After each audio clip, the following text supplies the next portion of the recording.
morning. Welcome to Banter with Richie B Live. Somewhere beyond the beaten path, beyond the whispers in the woods and the stories around the fire, lurks one of the greatest mysteries of our time, Bigfoot. For decades, legends have echoed through the forests, footprints left behind, sightings that defy logic, and questions that demand answers. But this isn't just folklore. This is a call to investigate, to explore, and to uncover the truth. Banter with Richie B isn't just another show. It's a community, a movement, a hub for genuine research, real conversations, and boots-on-the-ground discovery.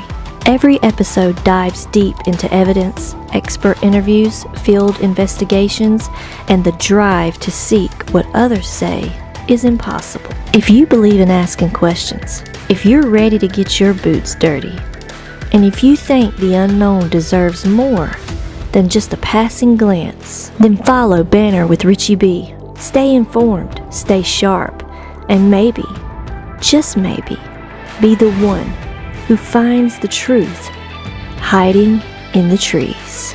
I love you, baby Jack. I want you guys to keep climbing. I love you, Mama. WOJO's gonna get us out of here because that's what he does. That's right. Hey, nice meeting you all. Thank you for being on there. And yes, we are home of the bones.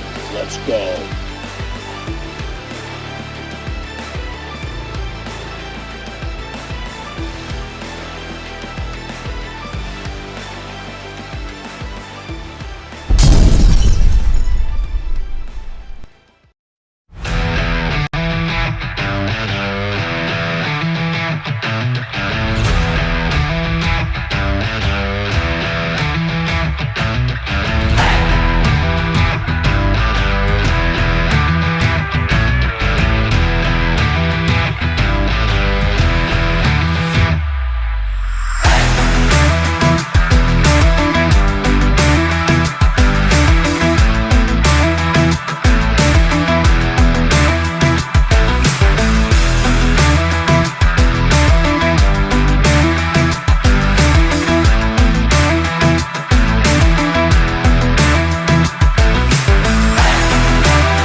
What you yelling about?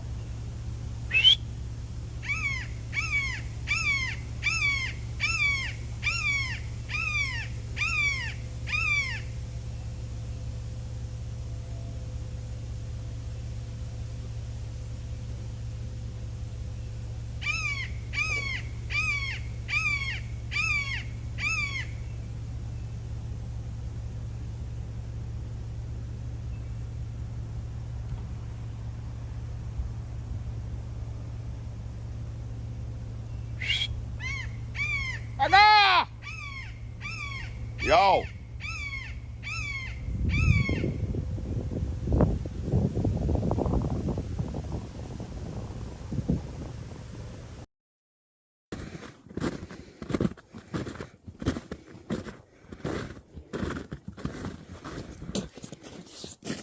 I'd measure out.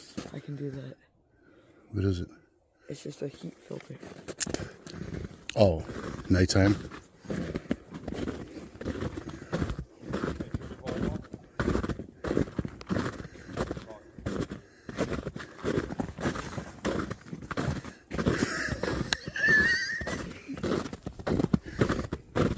Man down, man down. You all right?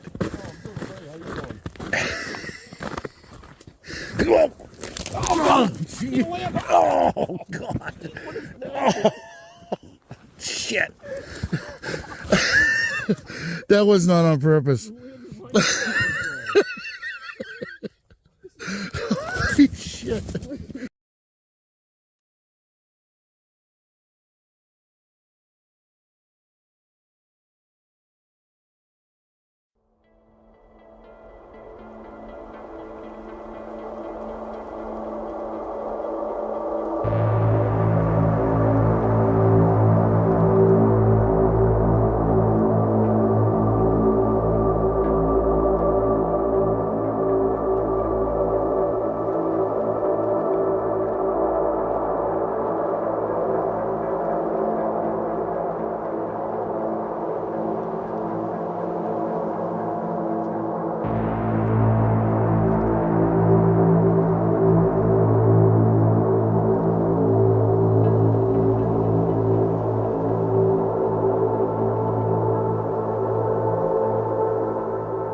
Yo, what's up, everybody? How you doing? Welcome to Banter, Richie B live podcast. We are in studio.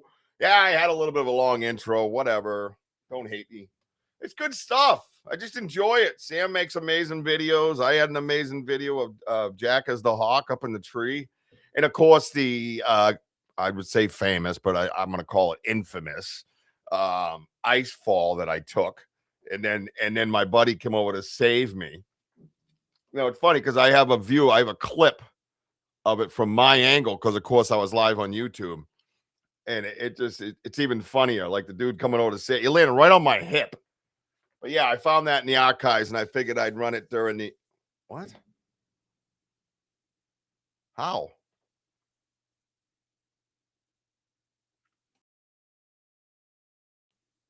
You saying you can't hear me?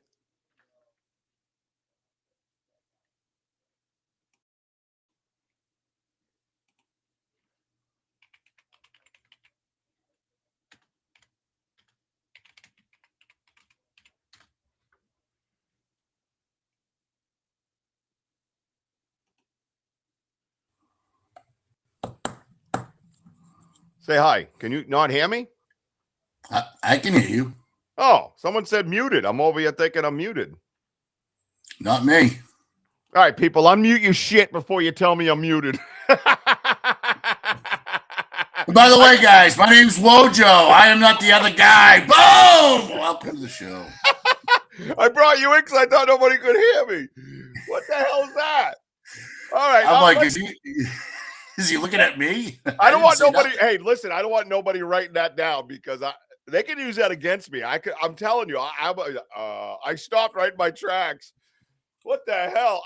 Whatever. I'm all thrown off now. Anyways, if you guys recall, trying to help a friend out. You try to help me out. You're like, can I help you out? Ah! Oh my God, that dude! I can still feel that pain because it was so cold, And I landed on the ice. I landed pretty gracefully. The phone never like hit the ground or nothing. I held it up and I landed in I rolled to my backpack. You know what I mean? So I was nice and safe. And I just was like, yeah, that was stunning. I'm going to give it a minute before I get up. And WOJO's like, you need a hand? And comes over off the top ropes like Macho Man Randy Savage and lands on my hip. Are you okay, Pamela? Oh, it was my Pam goes, sorry, it was my personal problem. Yeah, you ain't shitting, Pam. You know the sad part is out of all that? What? I walked on the right-hand side of the path thinking that I have leverage, and I ended up being on the slight hill when I went to grab you. Yeah, because the ice, well, we didn't realize the ice was like this. It was like, I'm telling you, but you didn't see it because of the snow. And I thought I was walking on snow, and it was just all ice, all of it, every bit of it. And it's funny when I watch that in slow motion, my foot comes right out like I'm doing that little side kick with the heels in the old movies. Boop, boop, you know what I mean? It's a great fall. I got to be honest with you, probably one of my best falls. No, but it's your reaction. All you hear is like that. It's just like your voice went like that, and I'm like, oh shit! I'm like, what are you doing? And poor Max. Who's gonna help Max? Max just stayed back. He's like, oh my god. You hear him in the video laughing at the two old clowns on the ground. Oh my god! But it was great. Anyways, new time tonight, obviously 7:00. Speaking of Max, they won their baseball game, and Max had a hit with 2 ribbies, and it was nice. And some of the younger kids are coming up that I coached before, so it's good to see them coming up into the senior league. And another kid was playing for the other team. The 1 year I coached here in the town I'm in now, I coached him, and I got to see his dad and talk to his dad for a little bit and see him. It was awesome. You know what I mean? Yeah, it's the Rockettes. You got that right. No, anyways, it was a really nice time. So that's the summertime hours is 7 p.m. And that's the way it's got to stay. So I have a special guest for you guys tonight. It was funny because the special guest calls WOJO earlier, but WOJO doesn't know the special guest is coming on yet because I figured I'd just have him come backstage. I wasn't going to pull a prank or nothing, just going to have him come backstage and we'll all sit here and talk. And you'd be like, oh, Ernie's on the show, right? That's my surprise guest. Ernie Davio's here. So I'm like, yeah, whatever. So I'm like, he's talking. It's 8 minutes before the show. And then it puts me on a 3-way phone call. And they start talking about the show. And I'm like, what are we doing? I don't talk about the show before the show. I never talk about the show before the show. It's completely organic. I don't want to talk about the show.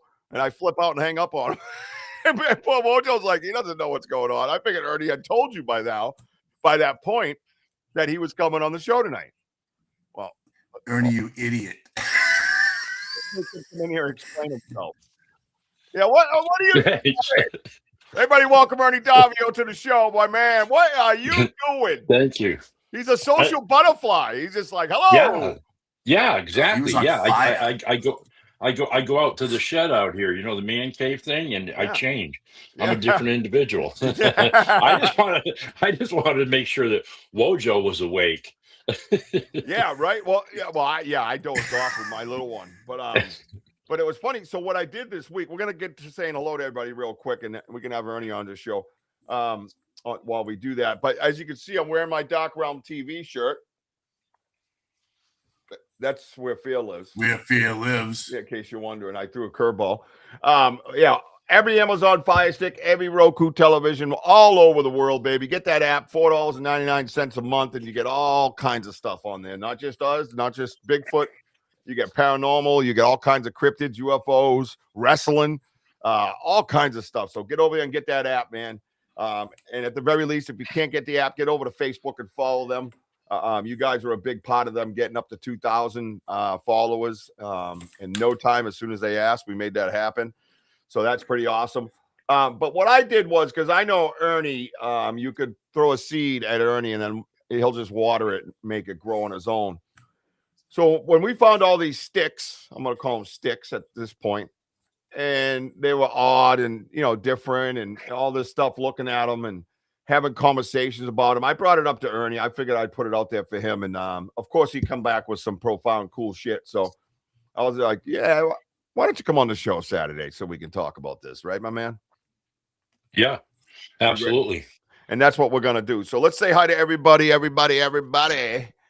and see where it goes. I do have a portrait and landscape version. If you guys want to just obviously watch the landscape version because you're not on your phones, that option is on YouTube or should be on YouTube. So make sure you get over there and do that. I will be announcing a May raffle. We're going to do 2 weeks apiece. And I'm going to tell you how it's going to work in a little bit. I'll be painting and listening to you. Well, thank you, Crystal. What are we painting this evening? We painting a house? We painting a portrait? We painting WOJO in a fig leaf? How are we doing that? And then we'll talk a little bit about last night's investigation as well. So Gene Tewksbury was #1 in the house. The Ghost Cats and Cryptids host, Gene Tewksbury, Sunday nights at 6 p.m. Eastern time. She absolutely kicks ass. She was out researching today with a little one. So that's cool. Very excited. Pamela, who's become an amazing moderator for us.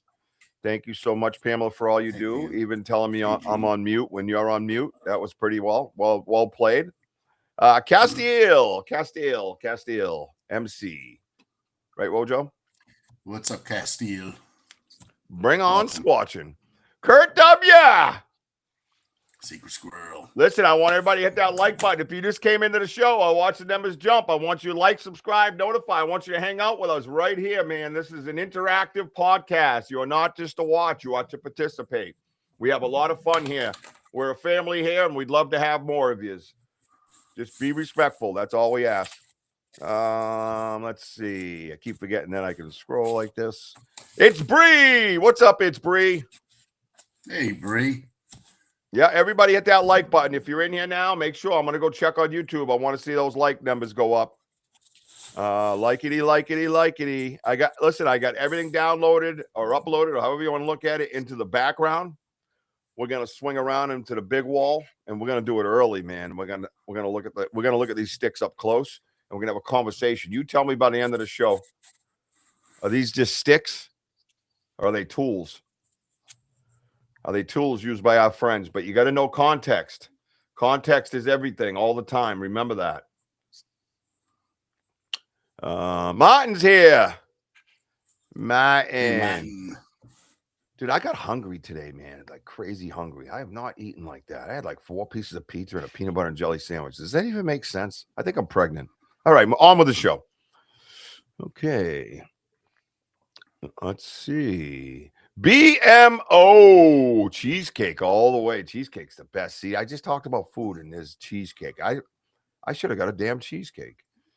New York style is awesome. Oh, I'm telling you, man. So Eddie, don't get me started. Denny O's in the house. What's up, big Denny? We were out hanging. We were hanging with Denny last night. Denny says, "Hey, I'll meet you at the location at 5:30." That's what he says. I go, "Aren't you right over at the campground? The campground's literally half a mile from my house." He's like, "Yeah, I'm on my way then." Like I'm coming to the campground to see you and hang out a little bit. I don't get to see you that much. He tried to deflect. Didn't work, buddy. I showed up at the campground. Yep. JT's in the house. Hey, many blessings, JT. JT. Wes Whittam. What's up, dude? WW. What's happening, Wes, my friend? Wes, I got to talk to you because you and I had a mutual friend I noticed looking at your Facebook. Does Brad Delp ring a bell? God bless you, brother. I'm pretty sure it does, my friend. Pretty sure it does. He's a lead singer of Boston. Apparently, Wes was is quite a musician. Did you know that? Yes. Yeah. I think it's fantastic. With knowing these people, got some history. Like Benza. You know, Benza's. You know, he was a percussionist for Ziggy Marley and Yep.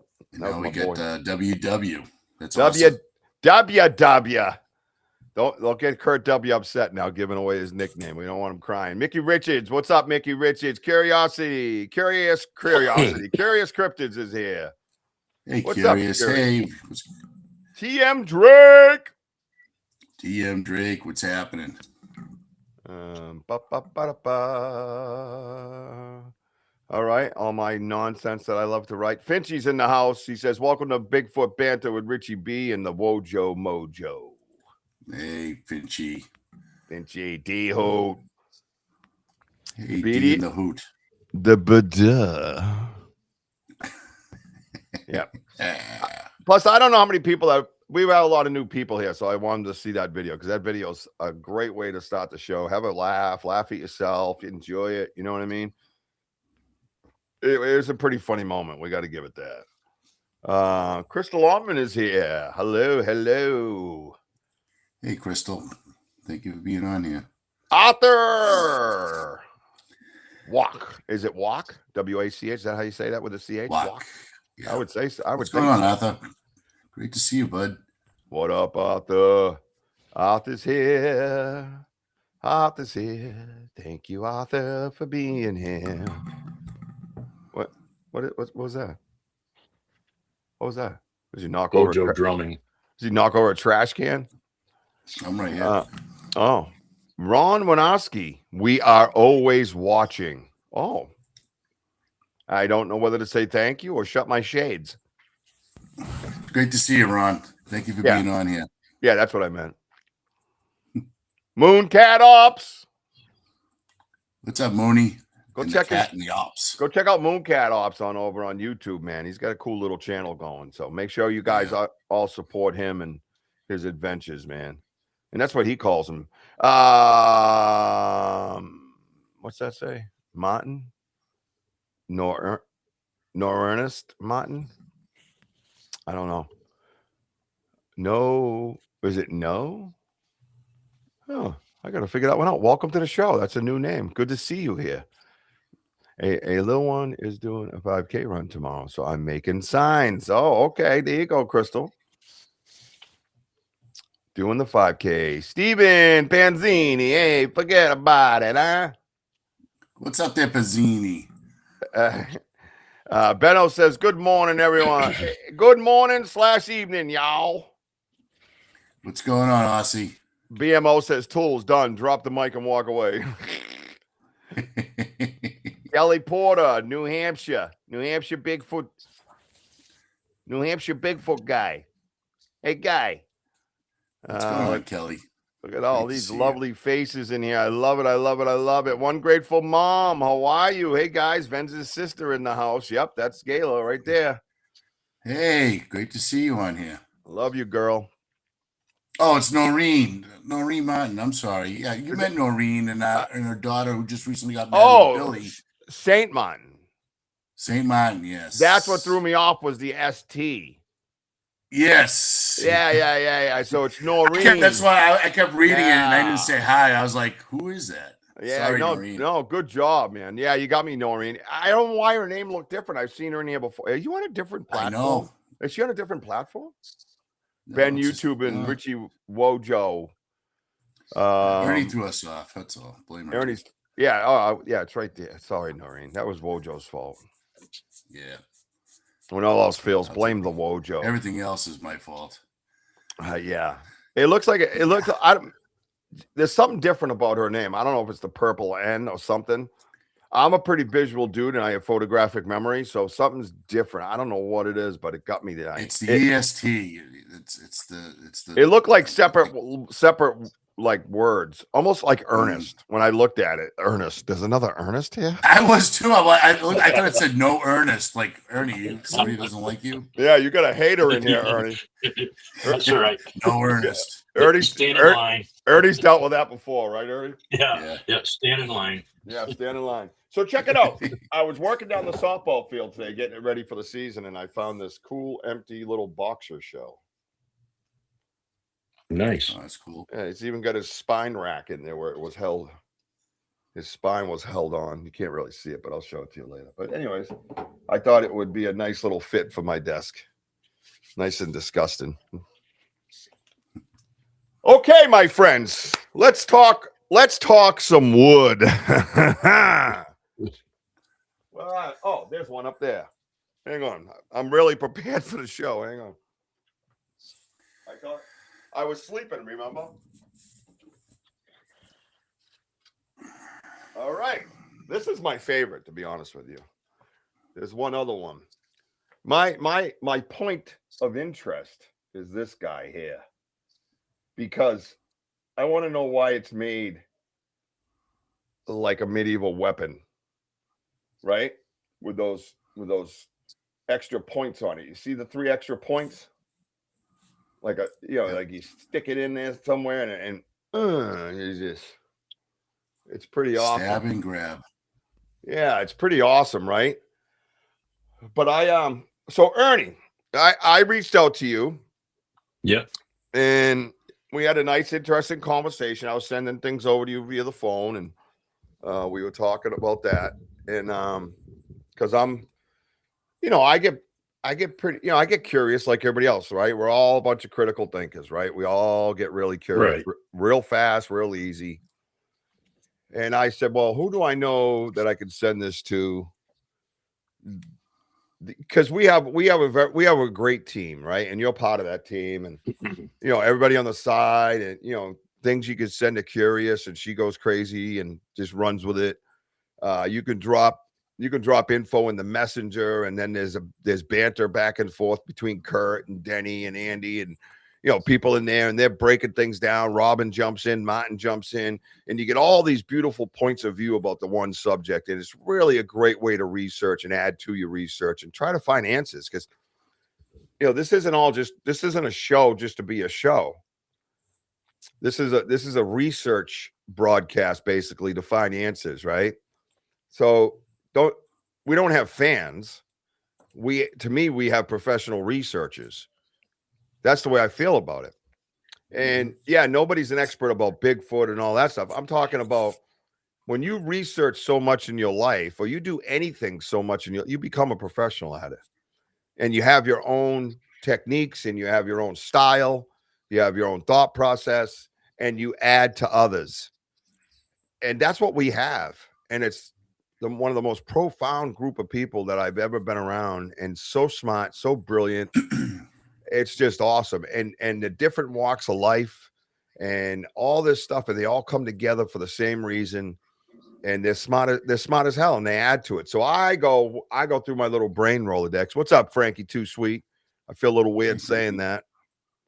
Hey, Frankie Too Sweet. What you up to? So I go through my Rolodex and see who fits what the best. Right? And I felt Ernie Davio would fit this subject. I'm not saying he's better than anybody else, but everybody has an area kind of. And I know Ernie's going to stop breaking this shit down. I know he's not going to be able to help himself. He's going to be all over this shit. And you plant it, you have the conversation, and then you wait 24 hours. And here comes Ernie, man. Here comes Ernie with his analysis, right? Yeah, Frank, is that cool? We have an understanding, right? I'll call you Frankie, and the ladies call you Frankie Too Sweet. Fair enough? Or WOJO. WOJO likes calling you that. No, I'm going to call you Frankfurter. That's it. Yeah. Come on now. Frankie between the buns. How's that with relish? Hi, Mary Newbert. I love you. Everybody that just came in, please hit the like button. I really want to see the likes go up. The like buttons. Fair enough. He says. Let's get those emojis rolling. Let's get this built up. We're at a new hour. I'd like to see that climb pretty quick. And, hopefully we get, more people like us kind of in here and sticking around. The ones that come and go, they come and go. It's not their thing. No big deal. But the bigger team we have, the better, a lot of critical thinkers. So Ernie, when I called you, I started showing you these sticks. We started putting our heads together a little bit, man. What'd you start to think when you saw some of them? Well, as soon as you started showing it to me, my head just started spinning. I call it, going back to what I've learned, what I've read, and retained. A lot of people are like, for instance, if you look at Russell Easterbrook's book that he put out there, he has a pretty good sized list of all the foods that the forest people eat. Well, there's one that's even bigger than that, and that was done by a ranger out in I think Yellowstone, he spent 4 or 5 years out there, and then he got another ranger to go out there with him. And they were watching these forest people for years at a pretty darn good distance, everything that they ate and what they came up with, because this leads right into these sticks here and everything. What they came up with was a whole list of these food sources of vegetation and everything that we can't eat because of the toxins in it. We could eat acorns if we process it. We could eat a lot of things if we process it. Goats, because that's what it was compared to, was goats. Goats can eat poison ivy. Goats can eat pine trees. Okay. Things like that. They can eat just about anything.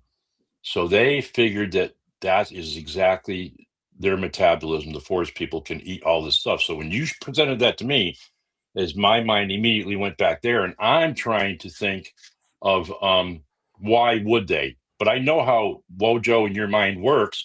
You're going to eliminate a lot of things. There's a lot of questions that I don't really have to ask you, other than the fact is, like, everybody listening, because we all work as a team, we want to make sure you didn't forget this or that. And that makes a really great team. We all learn from that. And one of the things was some people might be saying, like, well, it could be a beaver.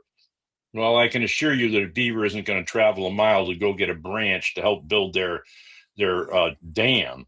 Okay. They're going to knock a tree down and they're going to take the branches off it as close as they can to where they're working on it. So the next thing that we were looking at, it was the teeth marks. Are there teeth marks all the way around it? And that's when Richie presented, take a look at this right here, So what we think could have been a teeth mark in the very beginning. It looks more like a fingernail mark. And the other part looks like teeth marks. Now, those teeth marks have been recorded by a great witness that he actually found. He didn't find them, but they were reported to him 2 bone piles on Mount St. Helens before Mount St. Helens blew up. And they were found by hunters out there. And what got him was the fact is the bone piles were there in a pile. Animals scatter bones everywhere. And the way that these bones were gnawed down were like a human being would do, like an ear of corn. Animals just don't really do that, And if it's a branch or anything like that, like big beaver would go all the way around it. Those branches that Richie has haven't been touched that way. The other thing about the branches and what we believe are the teeth marks on there, okay, because we're eliminating everything, we figure, well, maybe it was a porcupine, because porcupines, you're looking at I think it's called cambium in there that we can eat, and it has actually sustained fur trappers during harsh winters from dying. Okay, so what are the things that we're looking at in there is medicinally, for what could they possibly get off of eating some of the bark or peeling it off, taking the cambium out? What else does that pine tree have to offer?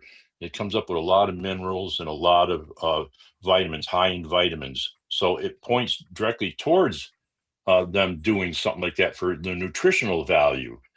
Where it was found, which Richie shared with me, near a creek or a pretty good sized creek, I'll call it, because it's bigger than a brook. We were talking about, because he had found a fish there too, and how old the fish was, and it had a hole in it, and it measured off to fit one of the sticks. Are there any fish running right now? Because we also have eyewitness accounts, testimonies, that when the fish are running in certain areas, they indeed do. We've heard stories from indigenous people for salmon and other things like that.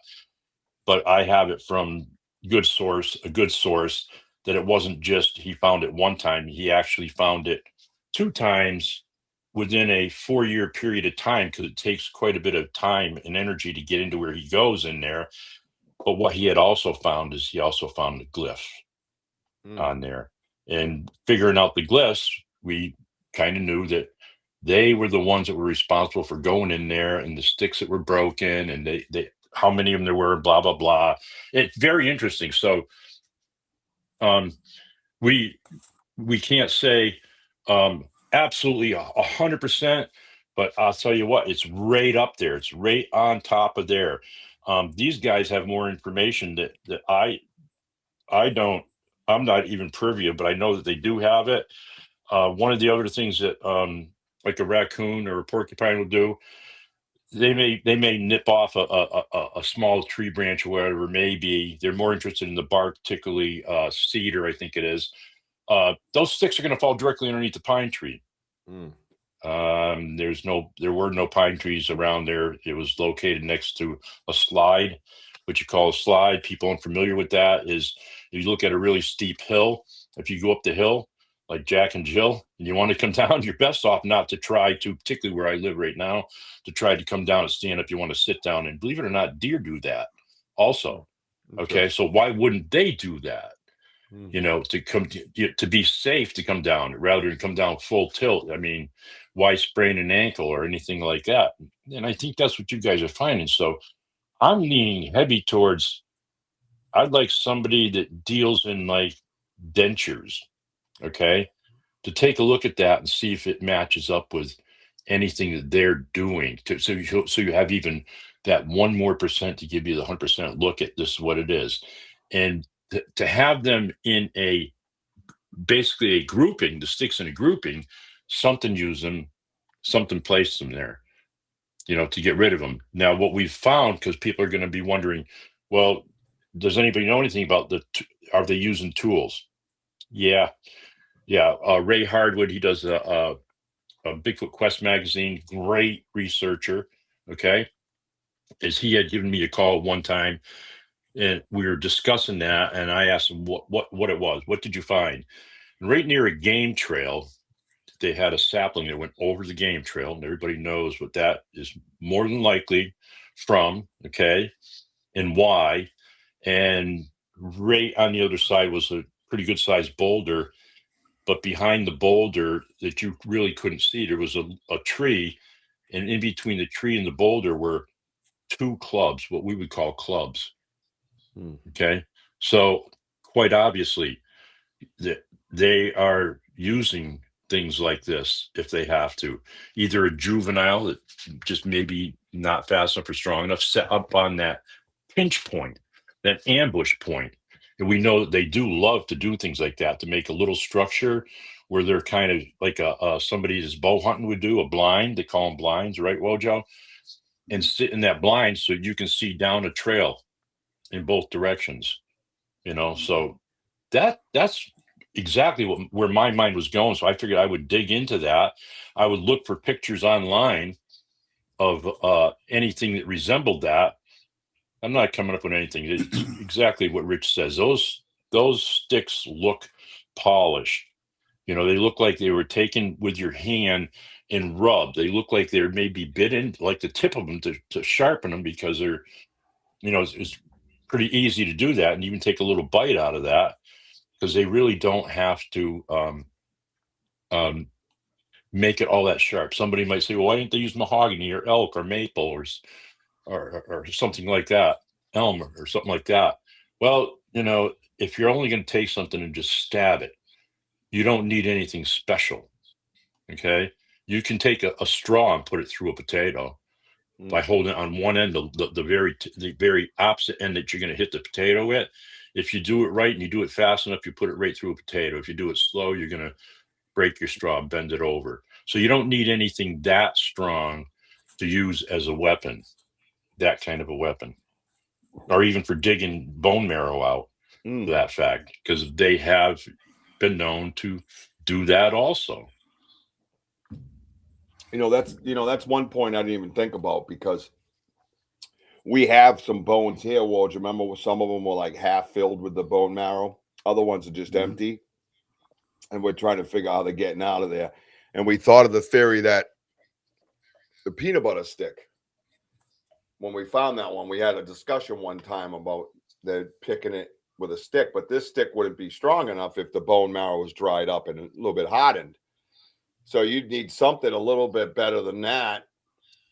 You have to make it this size to get in there, but it would have to come from a fatter stick in order to do that, in order to make it strong, right? So, because this stick would break, right? We agree on that, you know? This is their spoon that we left them a while back, and they used it. Yeah, no, exactly. All great, interesting points. And again, here's our thinkers. Frankie, I think some of that remains to be seen on what size trees they would knock down, or do they just go over and snap a branch off a tree that's already fallen, So BMO is hard at work as usual. Probably not even hard at work for him. What's up, William Nighthawk? Good to see you, my brother. Bagamagan, Wampanoag wooden club with prongs on the end for catching and killing small animals is a thing, apparently. Benno says Bigfoot may have a more effective appendix to break down this cellulose. Right. We don't know that, right? We don't know that autonomy type stuff, but it's a great point, I had a dog named Sadie, and she was amazing, and she was my buddy. And I played softball a lot, and I would go head first on stone dust all the time. And stone dust has chemicals in it, and I had friends that got infections, staph infections from it.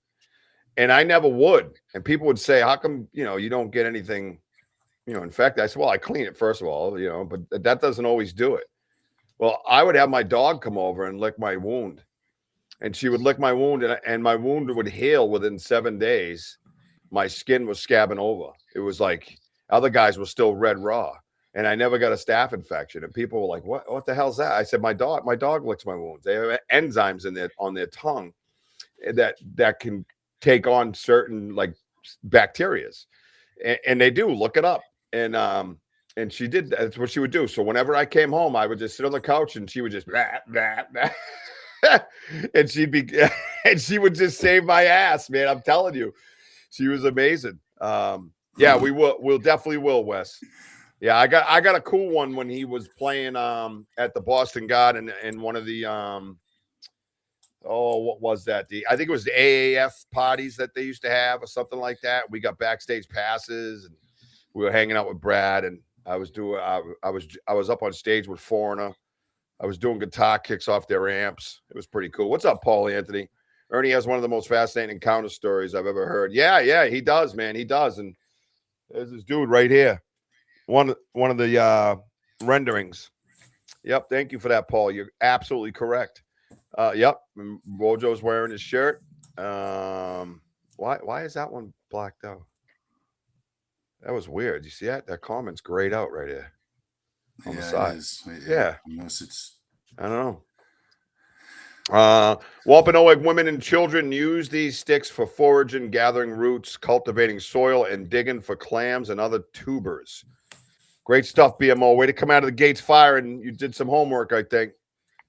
And his homework is probably, done the first in class all the time. Kurt W says, default denture moldings, great thought. Do they have sample examples of animal jaws? Yeah, they might. And teeth molds, probably a dead end. No, not at all. Not a dead end, because you could eliminate. You might not have what you're looking for on record, but you can go down and X out the list. So no, not a dead end, man. It's a great idea. Absolutely. Probably a dead end and a bad idea. No, sir. But I'm saying that's not Beaver. I agree, Ernie. Yeah, I think we've had that talk. And let's put away the definite thought. Let's be skeptics. Let's be rational thinkers. Let's take it little by little and see what we come up with. And then by the end of the show, we'll kind of have a little vote, so to speak, right? Let's do it that way. The bigger the cryptid, the more oxygen intake is needed, which in turn increases blood flow, and increases energy in the body. That's William. They don't have to eat the bark, just chew and suck the juice, carbohydrates, starches, and sugars, dietary fiber, vitamins, notably vitamin C. I heard that too. Dogs I'm telling you, it was amazing, dude. It would hurt at first, but I could feel it healing the next day. You know that when you get a big scrape and you feel your skin kind of coming back and it gets real itchy kind of feeling, right? A little irritated and itchy, but you could tell it's healing. And then boom, Sadie, come here. I'd tap where my cut was, and she'd come back and take care of me. She's my girl. Let's see. I think that's everybody on the side. Good stuff already, guys. I appreciate you guys. Yeah. So WOJO, what do you want to say before we go up on the screen, my man? Well, I can just say just a couple of things. Tools can be made for like various sizes depending on what they're making. And also too, to back it up, where we did get to the ridge, don't forget the pine trees are more in the inlet side. Okay. Yep. And the outside of the ridge is more of the hardwoods. Okay. You don't see too many pine trees. Yep. So they're taking pine trees from a little bit more of a distance and going from the hill that I saw that's dug in. I'm looking to see any other type of animals that would, slide down and dig in or what have you. And I just found it just seems something, very large in width that went down with depth. And seeing the sticks, again, you have sticks that are pine, which is the most brittle out of the whole forest, because we have hemlock, we have maple, that are much harder wood. Ooh. And so, as for the biting thing, I think it's more to me, looking at the lines. I've never seen a Bigfoot hand. I don't know. But I mean, I don't know how they manicure their hands. I'm just thinking of a stick. Like for me as a hunter, like if I was bored, you sit there, if you're making an arrow, you grab a sheath and a knife and you just start, making the long slices, trying to make things even. Here, I don't know. Maybe they have longer nails. Maybe it's a way of manicuring because it's a softer wood. And they're just kind of like, working their way down, digging in towards the top, Rich, towards the top of that stick. With a triple knot and just dig their way in and just evening it out. Well, that and it's funny. No, I think it's a great point that you say that. I don't mean to cut you off, but I don't want you to get lost on that thought. There's these little things in here, and you'll see them in the pictures. They don't look like even teeth. Like our teeth are, you know what I mean? Like evenly placed apart, right? They're not like that. They're actually just kind of spotted all over the place, which would be indicative of just grabbing, right? And it having like two fingers end up in different spots. They almost look like the like little bugs or something was trying to eat the pine, but they don't. Do you know what I'm saying? It's like that, but not. So I'm looking at it, and it's all uneven and stuff, and it would make sense is where they dug their fingernail in and started the peel. And then you're over here and you start the peel, and then you're over here and you start the peel. And there's all these little digs. And then right here, guys, and I know you can't see it. I just want you to see the distance apart. There's some right here, here, and here, which would be perhaps that, right? Because you gotta keep it's tight to the stick. Like this one here, there's still a piece of bark, right? I can only get that little piece off, but I can't. I have to do this, and it breaks and it goes down. You see that? It breaks and goes down. It's still there. So I have to break it off. So in other words, what I'm saying is it's kind of like when you're prying something and you kind of dig in a little further and lift up, dig in a little further and lift up, dig in a little, like you got a screwdriver and you're trying to pry something. You know what I mean? It's interesting. In the old days, some native people used clamshells to pull out unwanted hair. So they have the ability to problem solve. Interesting. Thank you. Yeah, I like that. Hey, OBR, by the way, I don't know if I said hello. Lori Ladd, what's happening, Lori Ladd? If whoever just came in and names I mentioned, William, everybody, please hit that like button. We're at a new time at 7 p.m. Eastern time throughout the summer, and I really would like to kind of get it going pretty quick. So, William, thank you for that. Yeah, that's interesting. And William mentions shells. There's freshwater clams there. Freshwater, what are they called? What am I saying? I just went blank, but I love them. They might like steamers. Yeah, but not what are those ones. What are the long ones? The dark ones, the black ones with the little belly inside it. That's so good. Oh my god. Is it muscle? No, not mussels, right? Well, mussels are small. Mussels. Is it mussels? Yeah. Yeah, mussels. Mussels can be, depending on where you go, they're going to be a little bit bigger. Yeah, but you can get them freshwater. You know what I mean? Absolutely, you can. Yeah. Yeah. I see. I like mussels. Yeah, I do too. In a pasta sauce. You know what we didn't cover for the audience is the fact is why would they take the bark off of there? So we have one reason already. The second reason is your house isn't made of lumber that still has the bark on it. They take the bark off of there. If you were to have to make something out in the woods and you wanted to keep it for a little while, let it last a little bit, you want to take the bark off it. That's going to help it dry out. It's going to make it a little bit stronger. You know, and there'd be no bugs in there to eat it up or rot it out or anything like that. I want to add too is what this guy found on Mount St. Helens. He's a professor, and he actually went to a few, and his forte is on this. And he had the teeth marks on these bones, and he found a match to those by going to the Smithsonian. Okay, Neanderthal. That you don't hear about this guy anymore. Completely shut up. Everybody dropped the subject on it because what were the chances of something like that coming out? The teeth marks were Neanderthal on there. So that's kind of out there for some people, but we know that what they basically look like too. So we have two reasons why those sticks, or three reasons why they could have been using those sticks now. You know, it's mushroom season. But the one thing that we're overlooking to the both of you is that we did find a fish nearby. Right. Well, yeah. That's still whole. It was still whole, and it, it's not stiff or anything. You know what I'm saying? And it does have a stab wound. You kind of wonder. I mean, who knows? Maybe they're making a little. I don't know.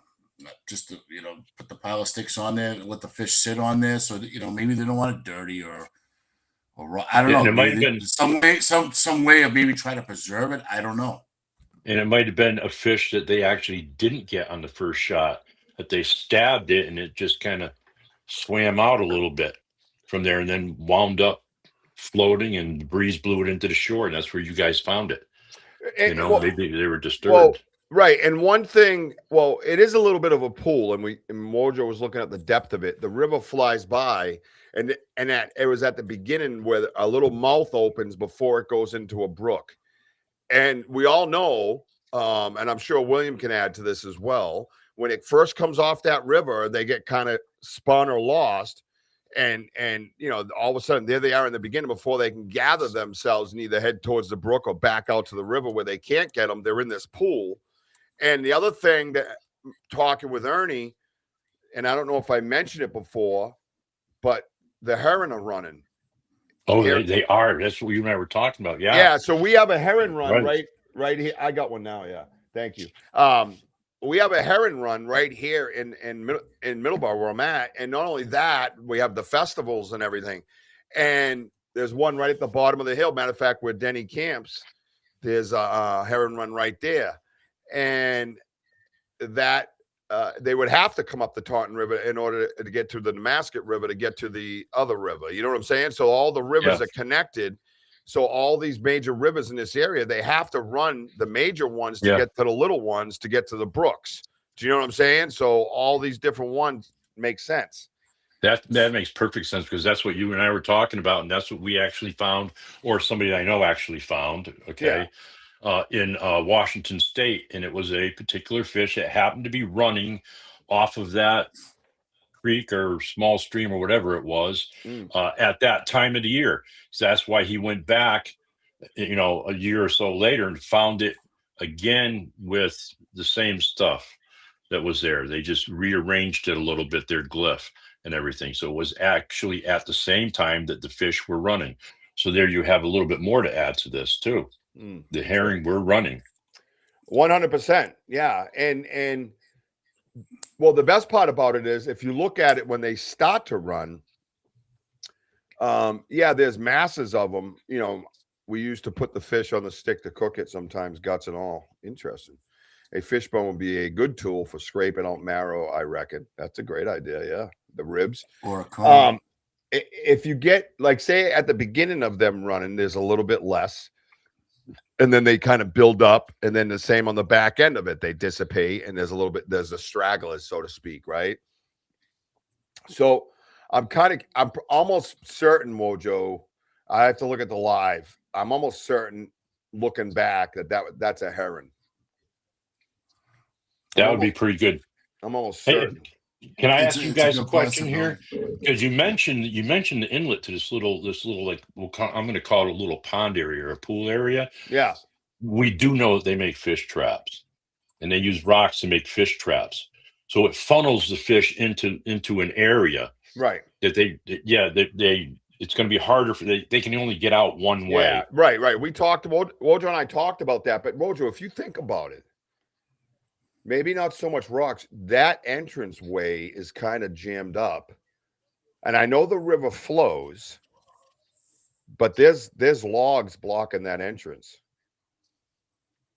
Because I've seen logs now, yeah. I mean, I have a video. I have a video when I saw. Remember that shadow that was there, then wasn't there?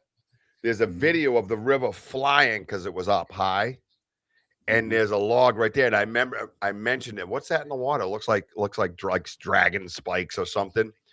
There's logs stuck at that entrance. I wonder, instead of those, and rocks obviously sink, but if they can get a detour.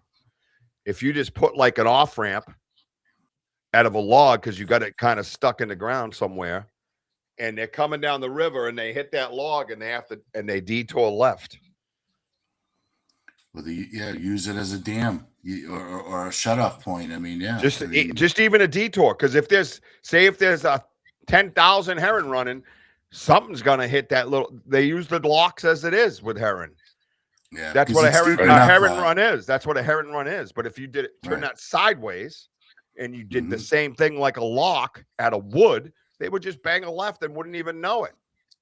Yeah, I think that's a heron, Rich, because at first I'm like a trout. I'm like, no, it sort of resembles the colors, but it's. I'm looking at the tail. I'm like, it doesn't look like a trout to me. I just didn't know what type of fish. I'm a herring. I never. It's been years. I mean, well, but we didn't have. But in our defense, we didn't have color to work with because it was grayed out. Right. So we didn't have color. What's up, Mickey Richards? What you got? It's just the tail, the fish tail, the part of the tail. It was just short and rounded, and that's why I'm like, it didn't seem like, I don't know, just the way it looked. It was just too big for a trout. I don't know why. Their intelligence is on a higher frequency than ours, so why would they not use tools for a variety of purposes, utilizing what is around them? 100%. That's Curious Cryptids. Thank you. Yep, 100%. Another one of our brilliant minds. Clever buggers, like Amazonian tribes in the rainforest, make those fish traps too. Absolutely right. Yeah, absolutely. Because the inlet is not super wide, Ernie, right? You're talking about maybe like 6 to 7 feet wide. Okay. As you go more inward, it does like get smaller. I'd say like small as where I can cross over. But there are deep pools. It's in sections of that area where I'm like, wow, it's pretty. I could see them. So, like Richie says, what you're really alluding to here is the fact is you could get fish into that area, push it up there, block that off, like one individual or whatever, or the log, keep one individual there while a couple of them were a little bit upstream and push them back into that pool. And then you pretty much could be pulling them out of there, particularly if there was a lot of trout. You're not going to get a lot of trout out of there. I mean, that's one of the tactics that we used to use when fishing brooks. If we came across trout, because we know they're going to try to get into a shady area or whatever, push them to another area and have somebody up there making enough noise in the water to have them come back down, and then you can just snag them that way there too. So that's what it sounds like anyways. And now that you say how wide it was, that'd be a piece of cake for two of us, you and I, to get in there and stop them from going back down if we had to, or even going up too far. And well, yeah, and if you have it planned out and you're going over there, like a restaurant for dinner, you don't need a lot of time. You don't need it. You might not need them to be trapped. You might just say, all right, let's go over there and whatever bumped in. Let's check our pool and see if it's full. If not, we'll go down the stream and check the next pool to see if it's full. Yeah. So, maybe there's a few pools like that because there's a bunch of inlets up and down that whole crazy, all rivers really. So there's a lot of different heron. There's blueback heron. There's Atlantic heron. There's so many different herons species. What are these ones? It looks like this guy that I'm looking at, and I'm going to show you in a minute, WOJO. I'm just trying to see. I think it's a blueback because I don't remember a long snout like a trout. I remembered more rounded, closer to a bass, but not quite as snubbed as a bass. So it had. Is that right? Okay, so yeah, so you got freshwater blueback. You got dude, there's so many different herring. If it was a trout, you would have known instantly. Yeah, no, I know. Yeah, trout's more smooth. This had this had scales. Yeah. It had scale. I knew it wasn't a trout, but I'm a lot of it had scales. Exactly, Rich. Yeah, but again, why is it like approximately 8 to 9 feet away from the inlet up on the hill? River heron. There you go. There we go. Hello, river heron. That's exactly what I just described, but this is a small one, so it's going to look a little different. Hey, MS, great to see you. Pretty sure that's our guy. What's up, MS? Yeah, another bit of information, too, there is people, they might not understand this. If you were out there and you're lost in the wilderness and you needed to get food, your best thing to know, one of the best things to know is making traps. And why? Because you're no longer one person out there trying to catch a rabbit or a squirrel. By making traps, for each trap that you make is like having another hunter out there. Yep. So by making this type of a trap, like the ones that we have seen where they're using stones as a trap. Nice. Yes. Yep, that's it, WOJO. Yeah. Yep. It increases their chances. Sitting up on its belly, kind of perched up. It wasn't laying flat on its side. It was actually on his belly like this and kind of like bent a little. Oh, wow. Yeah. So his jaw was on the ground. We had to lift it up and see his jaw was missing. So it just didn't get floated in on, died and on the surface and then floated in on the side because it had a hole in its side. It had a hole in its side that fit. It's right over there. The one with the fingernail looking or the bite mark looking things in it. Mm-hmm. Yeah, that's the one. It was that fit it perfectly that I took home. That's the one that gave me the idea that they take the stick, and I didn't mean to cut you off. I just sorry. They take the stick, and I think the way they make this pointed end, is halfway on the stick, like that. You can just go right through the stick and rip. And that's what leaves those little sideway ridges in them, which we're about to see on the wall of research. Bum, bum, bum. I need some music for my wall of research. What do you guys think? Wall of research? All right. Just do it. Let's see. Oh, here we go. I think I got it. It's got to be epic. Right? Hey, Pony Boy. Mr. Tim Vogel. Great to see you, bud. Hey. That's right, ladies and gentlemen, about to get crazy with the wall of research. Tim Vogel, I need you here. Tim Vogel, do not go anywhere. Grab another cup of coffee, your 38th cup of the day, and sit down. Matter of fact, Tim, can you take a link and jump in? Tim Vogel, wilderness expert. You get a link and jump in my show right now. The wall of weird. There you go. Someone's paying attention. The wall of weird. Good God, you made it up. Tim Vogel. A very important person. We have epic music playing while we wait for your answer.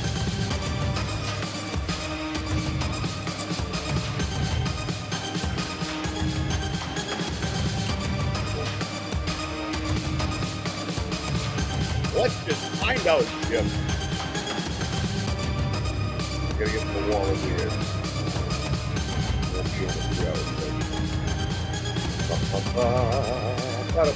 Just one other thing too, Ernie, is going by the ridge. I don't see no other disturbance or drag marks anywhere. Right. Through that ridge. But having that big branch, that pine branch, that's left on the log some of the branches were stripped off. All right, you get in the deck. So they weren't finished what they were doing. Just go to the bathroom and tell them you got a really upset stomach and you'll be taking us 30 minutes to do. All right? I'll turn down the epic music so they don't hear you. I think I got something here that plays spot sounds. I'll play spot sounds while you're in the outhouse. All right, so. It's working with the group. Yeah, he's working with the group. Yeah. Take a dump. By working. Take a dump break. Get one of those plastic outhouses and I'll make fart sounds echo off that fucking wall like a concert. And what Tim Vogel means by working with a group, he's on someone else's podcast. Whatever Tim. No, I'm just kidding. All right, here we go.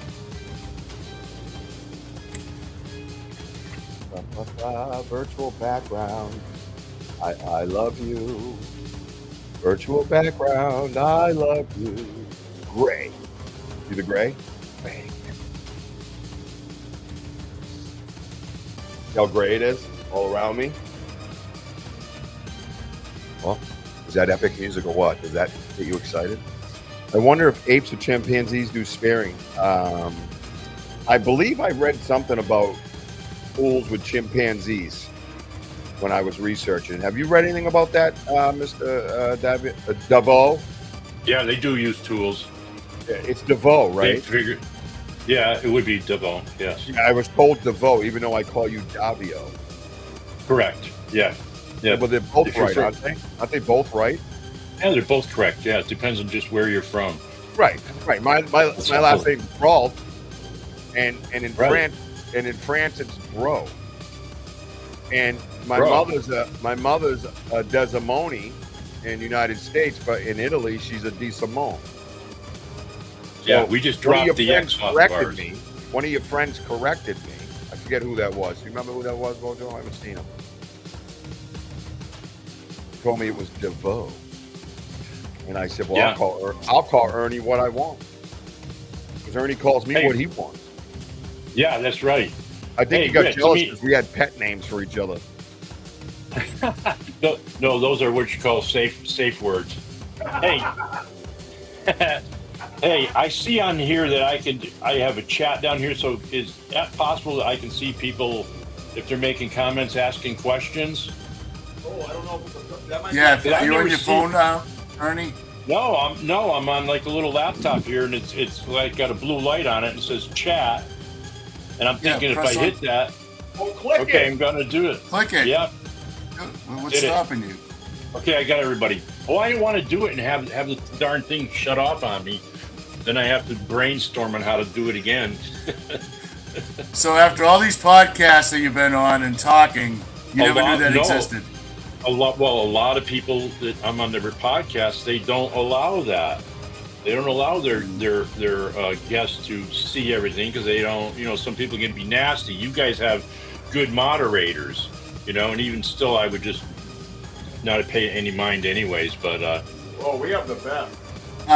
MS. I will say this: if we believe that there.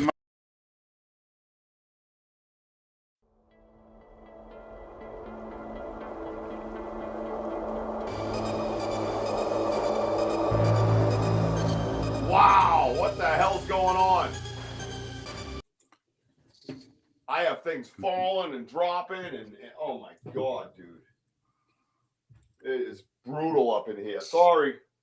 It's all right. I screwed it all up. That's okay. Because when MS asked the question about apes and chimpanzees, it's passed on. How do we know that maybe it was the forest people that passed it on? Well, if they might be first humans. I mean, you can even go so far as to use what they refer to as the 100 monkey theory. Okay, that's something for everybody to look up. Look that up. I'm not even going to tell you what it is. Look up the 100 monkey theory. There's a little bit of information for everybody. 100 monkey theory. Hey, Chet, great to see you, bud. Is that Chet you said? Yeah. Been seeing a little bit more Chet lately. I like that. Yeah, it's been a long time. All right. So this is one of the parts of the conversation we had as far as teeth and all that goes. Right. And I'm going to start out with this because I think everything else after it is pretty relevant. So, right here. So you see these marks here. Right. Now, like this. You know, now we're talking the possibility of fingernails with that shape, right? But over here, because the theory on this wood, which we're going to look further into, you have all these little markings here, but I don't know if those are fingernails or those are teeth. Now, how close could the fingernail and teeth markings look? So, yeah, we were rocking last night. So, yeah, there's something up with my setting on this background. It's driving me nuts. So, if you're new to what's going on here, what we're doing is show advanced options. There we go. Let me know. Oh, there we go. That's probably better right there. It looks like. Now you can see a little bit more of the wall though. See the green right here because of that shadow. So what we're doing is we found a group of sticks, and I'll pull them all together for you in a second here. Let me just see if I can fix this.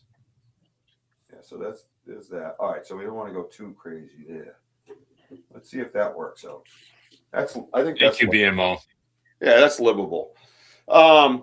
So what we're doing is here we found a group of sticks by the shore of an inlet off the major river that we researched near, and in that inlet, if I can do this without breaking shit again,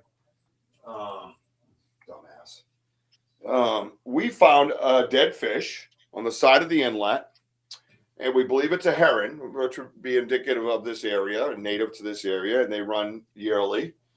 He was up on his belly, kind of curled, and he had a hole in his side. And I believe it was this one that we sampled it with, where it fit. So, this is the one you see that's on the screen right now. This one here has those markings in it that you see. So because of these markings, and they're on both sides, that's why I went kind of towards teeth, because, makes sense. And then there's ridges right here on these sticks right here. Now this is pine fir, or whatever you want to call it. There are pine firs up top of the hill. It's up top of the hill. There's no beaver dams in the area. There is beaver activity up there on the small pine trees. They're clearly bringing it somewhere far enough away where they don't want a big pine tree to try to carry or drag, right? So they're very small. They're saplings, basically, a little bigger than saplings, I would say. So that's kind of get you up to speed on that. There was many of them. Now this one here has, and you're going to see it on the wall, has no teeth marks on it whatsoever. Nothing. Smooth as a golf club. Right there. Nothing. So that's what kind of really got me going was these. There's two of these. One I left at the gifted site, but this one here I kept. And then there's a big one. Now look at, you got 1, 2, look at 1, 2, 3, 4 extra prongs here. And then a good sized spear. It has like the ridges, and this is wildly cut, I might add. I don't know, it's like it's chewed, but it's kind of smooth in some areas. Now, we don't have a lot of people that live in the bush around here. There's not a lot of, what do they call that? You guys, a lot of people talk about in their areas. Feral like people. Yep. Looks like beaver chew markings is what Tim Vogel says. So which parts of it, Tim? Because on this one, Tim, that's what got me going, because it was smooth. Do beavers make things smooth and shiny? And do they cut in these angles like that regularly? And then on some of these, one of my questions is bushcrafters. Thank you, Chet. Yeah, we don't have those here. It's not a bushcraft area. I can assure you that. Let's see. Let me do this because I want to bring something up. You know, and Tim is a wilderness man, the wilderness man, the man of the wilderness. So this is the one we got. Yeah, you can see how it's smooth, right? But one thing I want to show here, and I'm going to zoom in for you guys as much as I can. One thing I want to show here before we get beaver crazy, I want to show you this beautiful cuticle right here. Look how shiny and clean that is. Anyways, you see this here? This area. Look how straight across that is, right? Right? But then you come down, and again, there's no teeth marks. There's these little ridges right here. But you can't even feel them. That is this piece. Right? Let me see if I can get it going the same direction, right? Here we go. So that's this guy, all right? It has these square pull downs all the way around it. Right here. You see them, guys? Mm-hmm.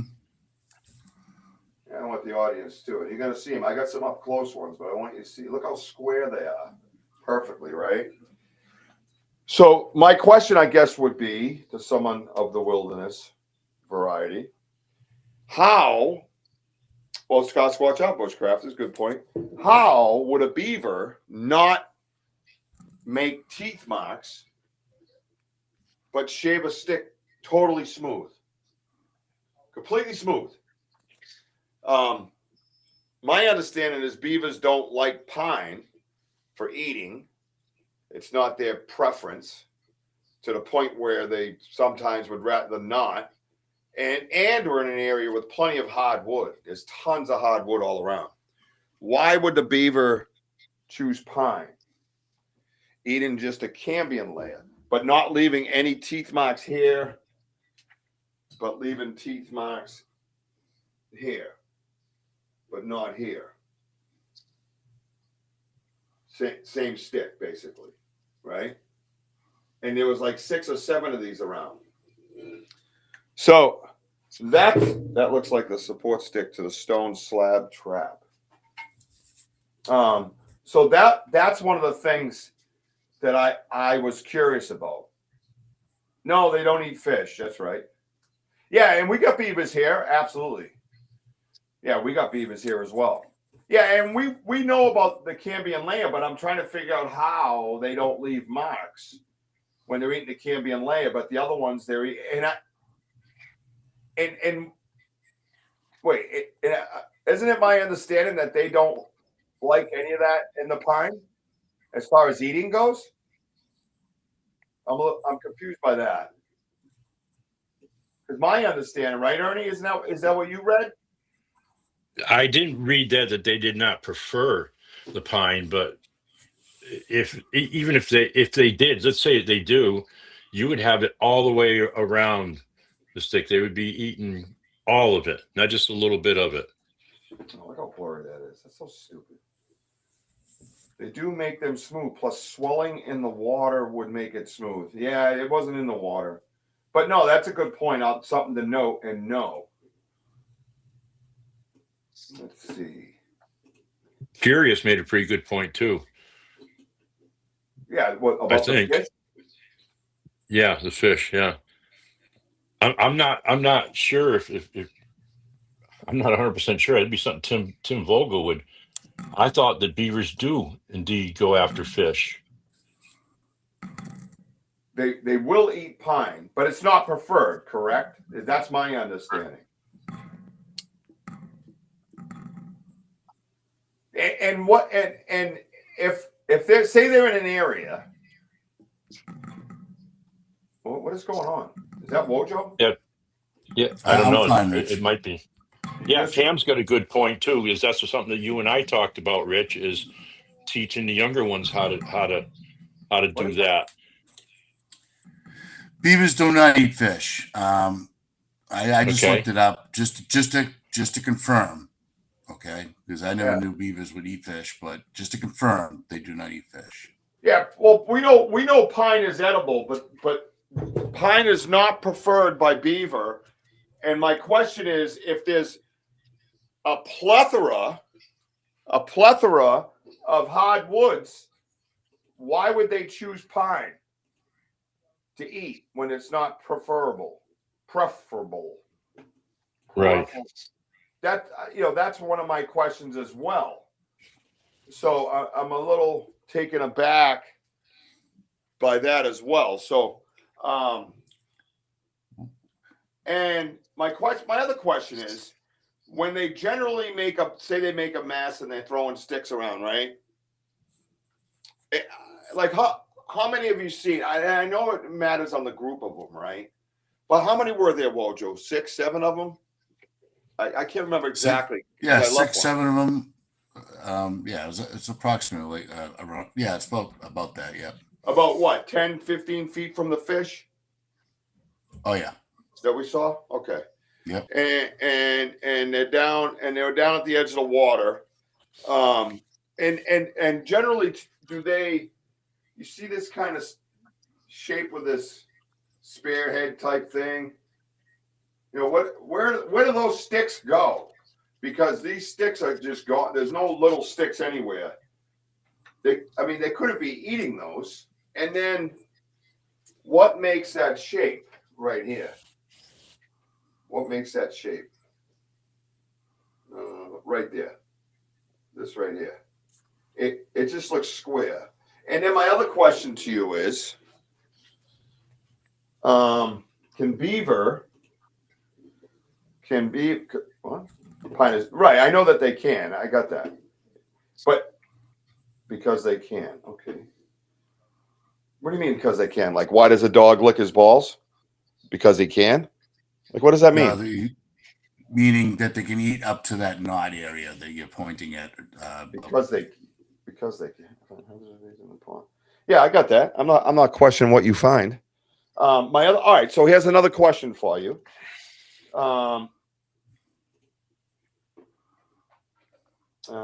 This is one question. Have you ever seen this?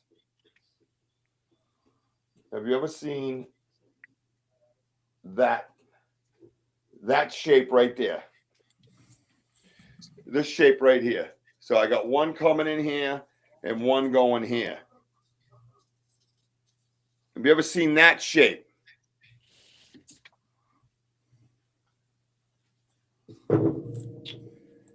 Yep. Well, that's it. And that's why we're having this conversation, because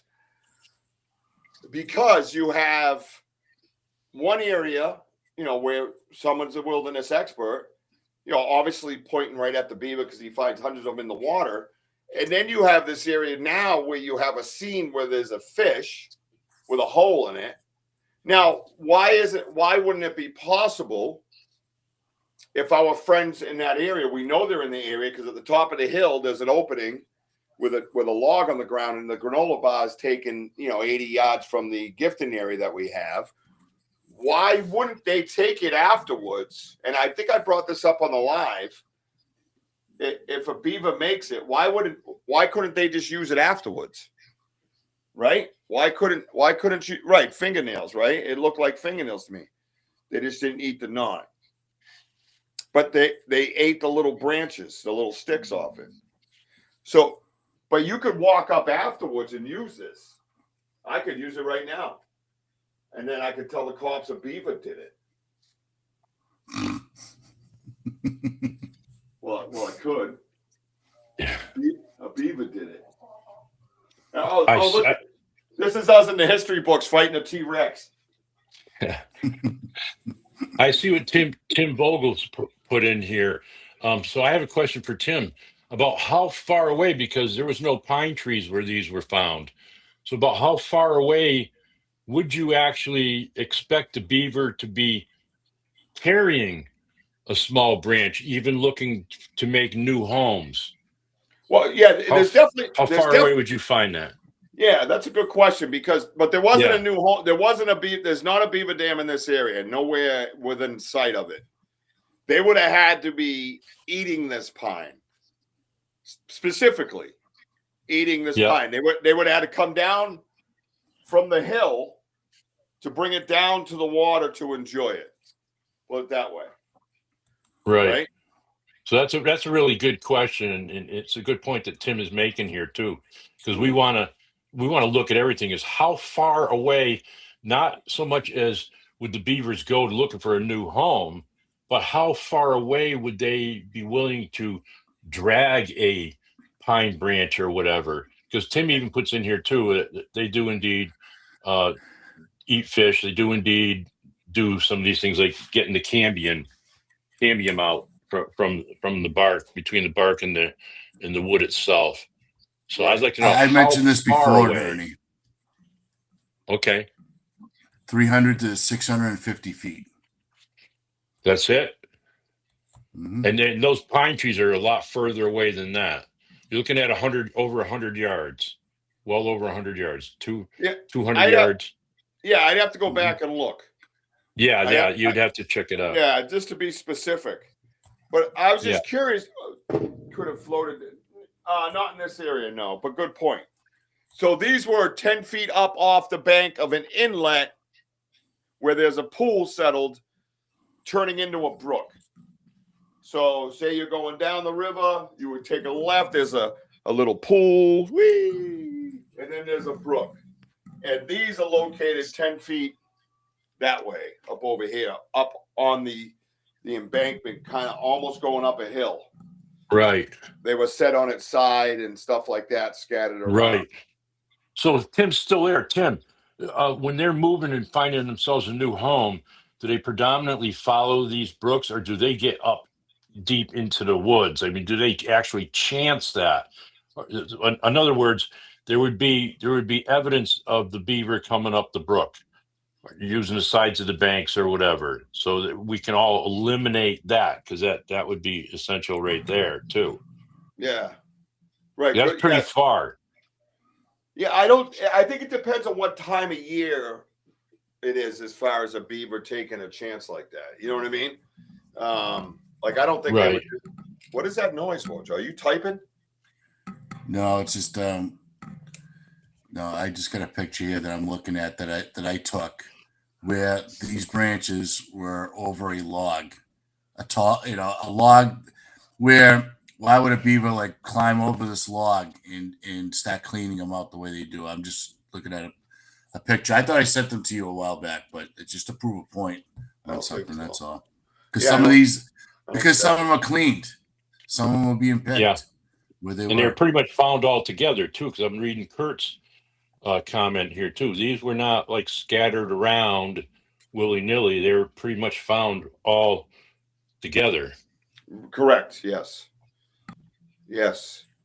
Remember what I said, Richie, about the pine tree being one of the Bigfoot's favorite trees to use for shelter, hunting blinds, and obviously tools to use to hunt. Yeah, absolutely. No, that's what we're here for. This is, we want to be fair, rational, balanced. You know, we want to be the best researchers in the world and not jump at everything. That's why I want to have a conversation. And maybe we could show the rest of the world you just don't have to run around shitting on each other and going this, you know. Yes, they do go miles. Interesting. It's funny because I've seen some beaver activity in that area, but I've never seen a freaking beaver in that area. I've never seen one jump in the river, nothing. I've seen them jump in on another part of the triangle in the river, and I've seen them a beaver dam up a little bit past the Farley. But I've never seen anything for beavers in this area. None of these inlets have beaver dams, beaver huts, beaver-like houses. None of them. Nothing. With stumps especially. Dude, nothing, dude. No, there's a couple of stumps up top of that hill that looks like beaver activity. It could be hatchet. I don't know. I got to look at it. But typically, hatchet is down and beaver is up. You know what I mean? Is the way I kind of look at it, right? Because a beaver's short. beavers work in area, Rich, right? Like I'm going by me when I used to be a hunter, especially in New Hampshire, guys. The dams I've seen is the biggest ones I've ever seen. But they work. A big, huge, like half an acre, just annihilating with stumps and everything. Yeah, I only saw like 3 small trees slightly bigger than a sapling. I'd have to look at the cut marks because like a hatchet looks a lot like beaver activity, right? But a hatchet would have to go down because a human is above where they're cutting, and a beaver would go up because he's below where they're cutting. Do you know what I mean? You will. What do you mean I will? I've owned the place since 2002. Get out of here with yourself. I ain't seeing shit. He's a cryptid to me, buddy. It's beaver foot. So, all right. So we have a great feedback from someone who's a wilderness expert, who's actually working with a group now, teaching them about the wilderness. Now we take that and we go and look at the way these are set up. And the thing I still don't get is the bark being square. And I know the teeth, I get that, but I'm trying to figure out, there's no extra drag marks in here. You know what I mean? It just pulled down, it looks like. Thanks, Tim. Yeah. And I wonder if they generally go sideways on the stick as opposed to dragging down. Right. That was my next question. Yeah, because it goes like this, kind of sideways, but they don't come down. And even by where the bark is, it looks like it's pulled, where it's square, it's going sideways. What the hell? What's wrong with my hand? Yeah, well, I'm probably should have considered that I'm allergic to pine. Have a good night, Tim. See? You can see I'm red. I don't know if you see it. No, probably not. Yeah, I can see it. Yeah, I'm hiving up. Thank you, Tim. That's awesome. So Tim sees a lot of these sticks like this. Now, keep in mind, Tim's not right here holding it. The smooth one, I'm sorry, has got me. I'm not. Yeah, that ain't, nah. Because you can't tell. All right, so respectfully, of course, to Timothy, to tell me that it made this one smooth, but was doing the same technique and going after having the same objective on 2 different sticks, and one comes out with chew marks up and down it, and the other one comes out smoother than a baby's ass. I don't fucking think so. I don't know. I don't see that happening. Look it's the same technique. Look see the square? Yeah. Up by the knot. Look at it. Look at that straight line. So how are you getting in here without poking your nose off of this? How's that happening? Right. Huh? How's that? Look at. How's that happening? You have big teeth or not, even if your teeth are up here, you're still going to catch that thing. Right? But Rick, why would you waste all your energy on small sticks instead of like larger ones that you're going to drag down, much bigger ones that you'll chew up a little bit? Why not just pick the shit? Why not just pick the shit you like? Start making that pile. It's like pixie sticks, like forming into a wall that they're building. But why not just pick the shit you like? Like you don't like pine. Somebody mentioned that maybe they're trying to teach, and this is what you and I talked about, Rich, teach the younger ones what to do. And that's why I mentioned the 100 monkey theory, and somebody chimed in with the definition of that. And I'd like to point out, because in the 100 monkey theory, they actually found by teaching chimpanzees sign language, which we all know about and everything.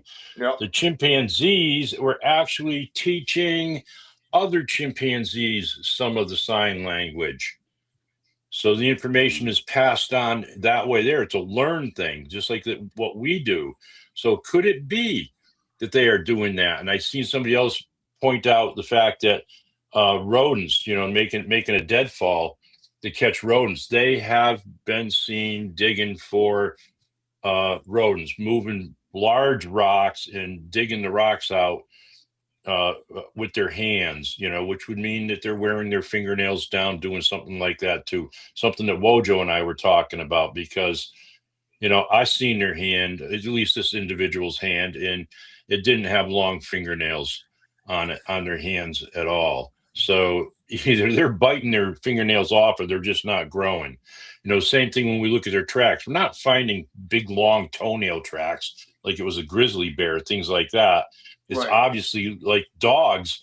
If you let them out in the yard enough, on rough surfaces, they wear their nails down. Right. So, we do have those things in there now too. They could have been teaching their youngs. And I see that where Tim was saying, well, they will travel miles to a new home if it gets overburdened in one area. But that would be something to be looking for, is, do we got proof of beavers coming into that area? And you guys don't. No, I've never seen a beaver in this. I've never seen or any sign.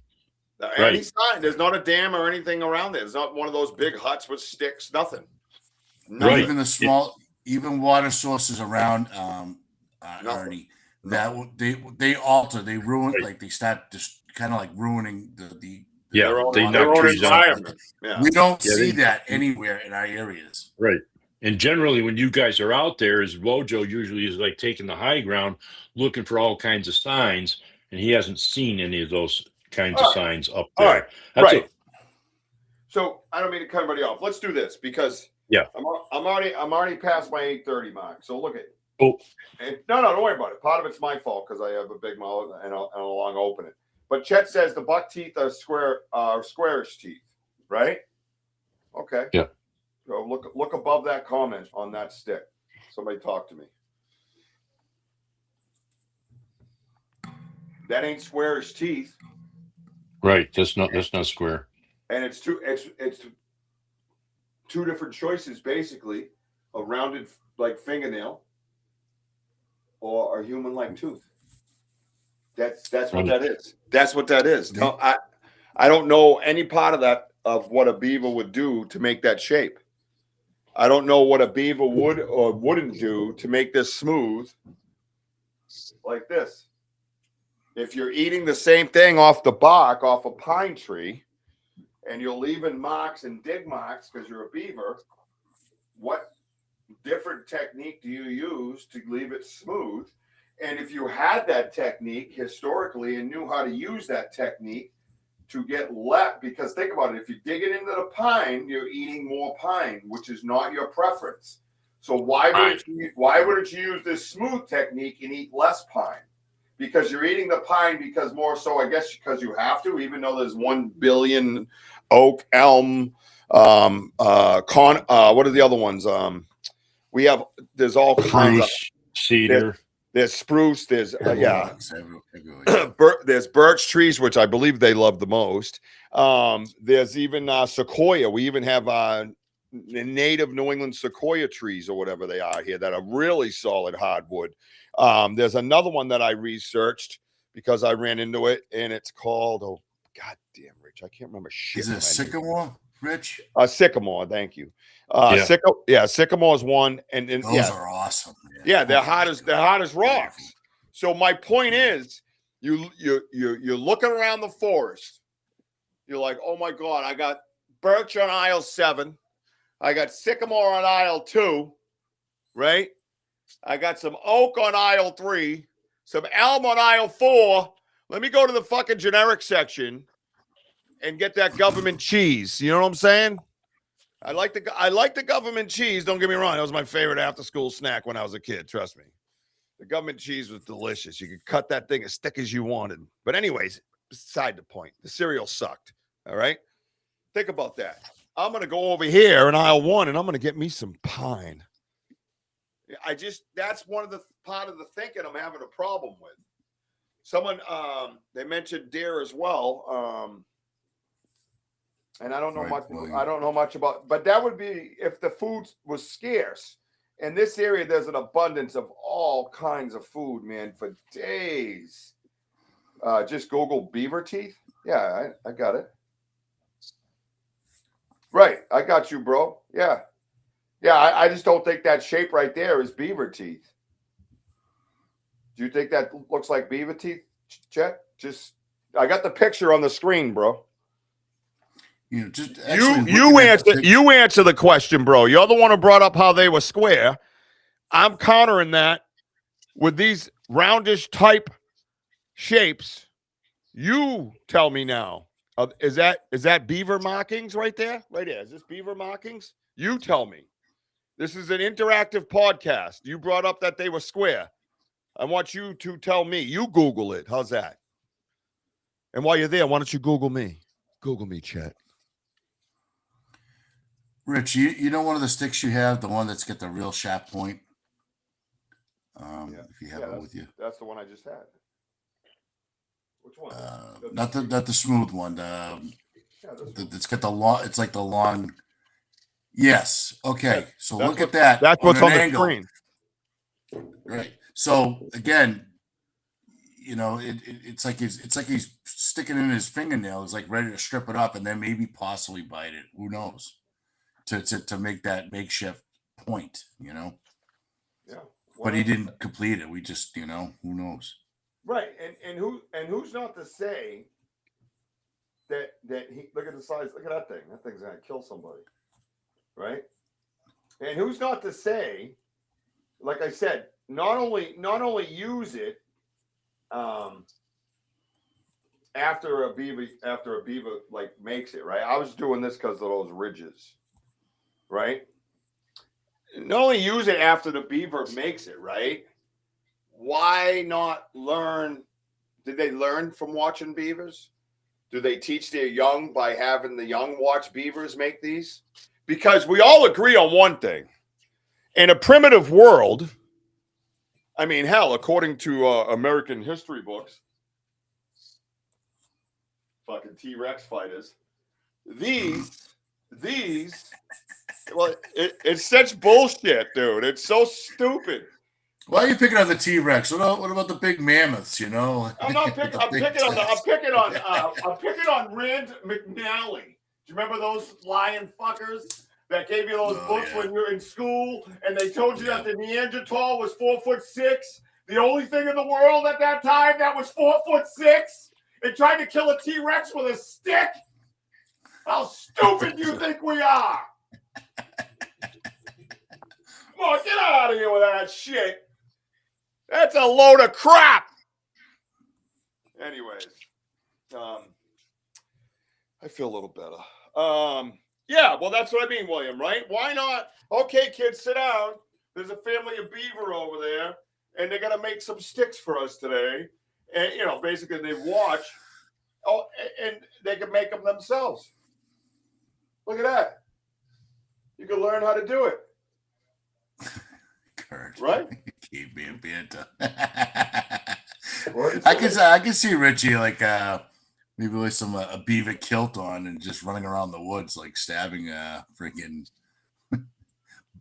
searching for deer. Right? Naked. Yeah.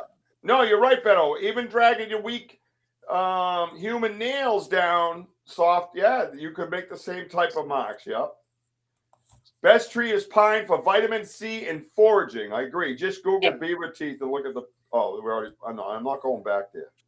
Don't go back there, caveman Banter. We need a beaver skull. So I'm working on it. No, I'm just kidding. I mean, we can all agree to all this, but it's just the context of our surroundings, meaning finding the fish right above on the ridge. Remember that tree that was down that we found the granola bar. Yeah. You found the heel that was approximately like 6 feet away from that slide that going down the hill. Yep. That's what I'm putting those things together, because once I reached down the hill, I didn't see any footprints, no web marks, no claws, no nothing. Nope, nothing. Because the beavers have like that waddle walk, that they do. So right, and right into the ground. And this is part of my question right here. By the way, this is my new wall stick right here. The actual stick that we have. This is it right here. So, see these here, guys? Perfect. What? Yeah, if they're teeth, why are they so close like that? Right? It looks like they're running down. I would have to say down rather than this way. Because if it's beaver teeth, they're not like Tic Tacs. They're not shaped like Tic Tacs. Google it, all right? Right. So from the nails. Right. So what is it? Right. And that's my point. If you try taking this out right here, look at guys, you see this right here? Yep. Right. You try taking that. Watch what happens. Now that's just me, not Bigfoot. I can only get a little piece at a time. Watch. Then I have to go back in. And then I get another little piece. Right. Right? So I'm doing little pieces at a time, right? Well, look what I just left behind. Right. It's a little see how it's cleaner right there? Little divot. Yep. Yeah. That's what I did with my fingernail. So it's something to think about, right? So do we think that these are beaver teeth? Everybody on the side, because we're wrapping this up. Everybody think right here. Do you think, I'm asking specifically the picture that you're looking at before you answer right here. Do you believe that those are beaver teeth? No. Neither do I. Anybody else on the side do you believe this is beaver teeth? Right here. No. They would be all around it, not just in that one location. And even if we use the theory that if it's soaking in the water, it expands and then it comes out smooth because it expanded, why didn't it expand that? Right. It would have done it would have happened to the whole stick, not just that one area. That sorry, William is different. What? William Nyhawk says, I knew a girl nicknamed Beaver Teeth. Unfortunately, it didn't work out. So everyone's saying no. I mean, first of all, I want to add to that comment, William. Good for you, bro. Good for you. All right, moving on. I'm glad it didn't work out, brother. I could add more, but let's move on. All right, so what Kurt says, Kurt must have got up to get a cookie or something. Ever see any beaver prints or markings along the waterside recently while just browsing around? It's just coming out of winter, which means they're active. Everybody help Kurt out. I think that WOJO crossed over that. Never seen them. Yeah, I walked the whole inlet. That was my purpose of I research. have never seen beaver activity on this river since 2002. That's it. Ever. It covers everything. All right. So, Rich, let me ask you this: have you ever seen any beaver activity? Elders, WOJO, I'll kill you, WOJO. Yes, I like that. Oh, someone take a screenshot of that. That was pretty cool. Tansay Elder, great to see you. God bless, JT. Thank you for coming tonight, brother. And hello, Thanks, Elder Medicine Bear Claw. That's right, everybody. We have Elder Medicine Bear Claw here. She's calling number 73. What's your answer? You've won. All right, here we go. Bucky is a strange name for a girl, William.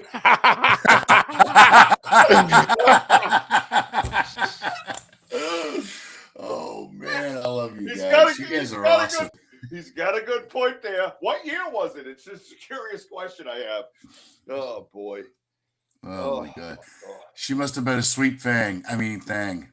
Oh my sweet thing. Oh boy. Oh boy. Maybe she's maybe she was a DEI girlfriend. Sorry if that hurt your feelings. Sorry. Not really, but sorry. All right. Anyways. Hey, what's up, Z? So so we all agree that this right here is not a beaver teeth. And I still do not have a straight answer on why this stick is smooth. I don't believe you can eat the same nutrient that you're trying to get at on the same softness or gauge of stick and not have the same technique? I don't understand that. Why is it smooth? So, and I'm looking at it for smaller ones to say, oh, maybe it's a baby, but there's nothing there to say it's a baby. Do you know what I mean? 1980. Oh, all right, 1980. You're safe. There was no Buc-ee's back then, bro. Except Bucky Den. You know what I mean? So, but that was only 1979, so that don't count. Oh, maybe he was a Bucky. Bucky Beaverton, the summer of '69. Jesus Christ. Oh my God. What the hell just happened? I enjoy it more I enjoy it more when it's them going off the rails. All right. Just go. All right, everybody. So let's do this before we go. Where are we at? How do we feel about let's go this. Type me in this. Do your gauge on each one. Give me your full percentage. Say 51% manipulated. We'll say manipulated, so we don't just say the word Bigfoot. Okay, that's 100% of an answer. I don't want that. 51% manipulated, 49% beaver. You give me your numbers right now. Give me your numbers. We're going to close the show out with that. What I'll do is wait for some of those answers to come in. And while Ernie, do you have anything else you would like to add to this besides I look great in front of this wall? No, I think it's pretty much all covered right there. Excellent. While we wait for everybody's answers, grumbles at Firefox. What? That small stick was made to peel bark off other limbs. Interesting. Ooh. Yeah, that's interesting. BMO is interesting as a whole.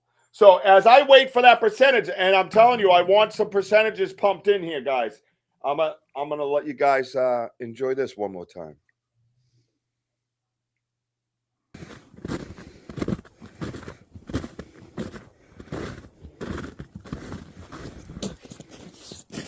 On measure app, I can do that. What is it?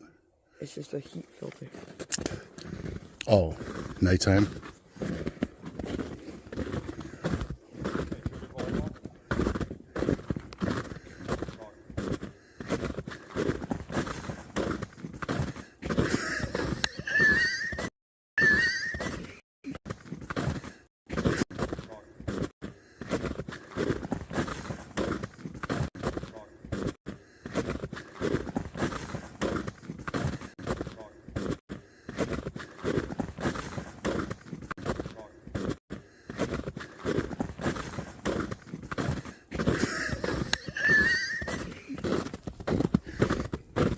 Man down, man down.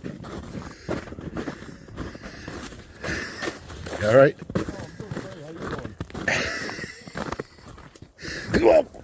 Oh, gee. Oh, God. Oh, shit. That was not on purpose. Holy shit. All right. Yes. Yeah, get off me, Bucky. All right. How about when you slid down the tree trunk? Yeah, that would be a really good one. That would be my favorite part of that video right there is when I land, my foot comes up again. I land and then on my side, my foot goes boop. All right. I got no percentages from anybody, I guess. All right, good. Well, there's percentages coming up. Yeah, you get a couple. Yeah. 70% manipulation, 30% animal. Fair. That's a fair assessment. Yeah. Her last name was Butt. Becky Braver Teeth Butt.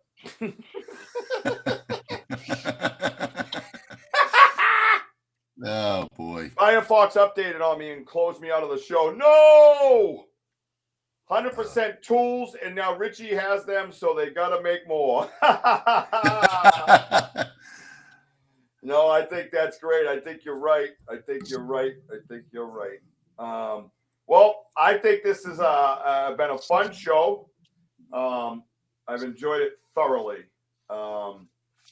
Ernie, I thank you for last minute coming in. Definitely not Beaver. Looks manipulated with a nail. 5% Beaver, 95% manipulated. Thank you. I love it. 60-40 Williams, 60-40 Castile. Love it, man. These are all fair answers. And that's what we want to be, guys. We don't want to be like, oh, my God. You know, like the picture we have of him, that's 100%. That's factual. Right. That's factual. You can't change that. It's encrypted in a phone and tracked on YouTube Live. You can never change. That's 100% a Forrest person, our friend the Satunga, right there with a light attached to him. You can't change that. This type of stuff, we want to reel it in a little bit, and have an adult conversation and try to figure this stuff out together. This was awesome. This is what I want to do this show. This is why I love doing this show. Would you like to come in here and see me for a moment? I'll sit. Hello, my baby. Hello, my darling. Hello, my Jessie girl. Check the merch store. Check the merch store? Yes. Why? What'd you do? I added a Sam's Pretty Paranormal shirt and a new Banter shirt. A new Sam's Pretty Paranormal shirt has been uploaded to the merch store, and a new Banter shirt has been uploaded to the merch store, is what you're saying. Yes. Excellent. Excellent. Excellent. And What? Ghost Cats Encrypted has her. And Ghost Cats Encrypted has their own stuff, but they have their own fourth walls, I believe, right? Yeah, but you know. Well, anyways, we have extra stuff. Fun stuff. Yeah, we have fun. What does that mean? We have fun stuff. Look at the sweatpants. Don't say that. You got Don't get me sweatpants? in trouble. You who's got sweatpants? People have been asking. Oh, well, all right. Some things are hard to make, though. You guys just ask and act like it's just going to show up. It just doesn't work. I heard sweatpants. I'll check it out. We were asking. No, you weren't asking. You're telling me. All right, fucking. That's it. Oh, Jesus. That's a Neanderthal fighting a T-Rex. Is that D okay? who is wondering, Rich, boxer shorts. Yes, I'm wearing some right now. Thank you, D, for asking. Did you get all the pictures that D was asking for last night, by the way? What? Tyler, we're leaving. Get out of here. Tyler! What in the fuck, Oh, Tyler? What are you doing here so late, Tyler? Just get out of Target. You got out of Target? Target. What were you doing over at Target? Did you take the car or the train? It was working. Oh, he's working over here. You got a roller dog, Tyler? Roll a dog.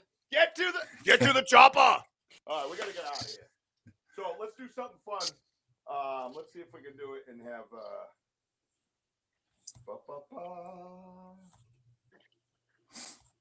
There you go. Ernie. Speaking of merch, Yep.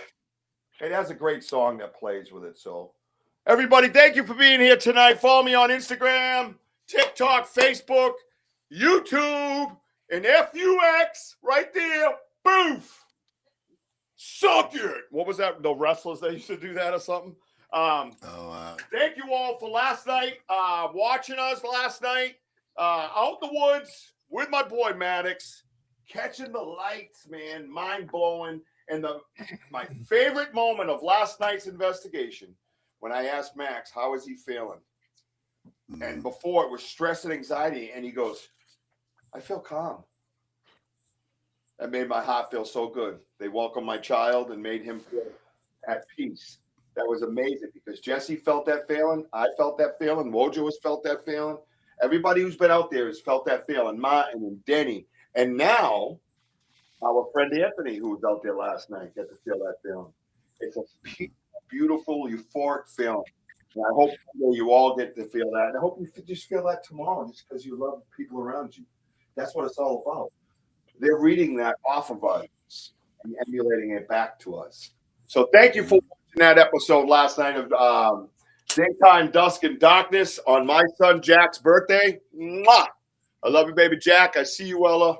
I love you, Mama. And I think WOJO's going to get us out of here, but we're going to check out some music while we head out. WOJO, get us out of here because that's what you do. You got it, boss. Well, hey, everyone, thank you for all being on here, and Ernie, and we love you all. Thank you. We are home of the boom. Let's go. Love you, Ernie. Love you too.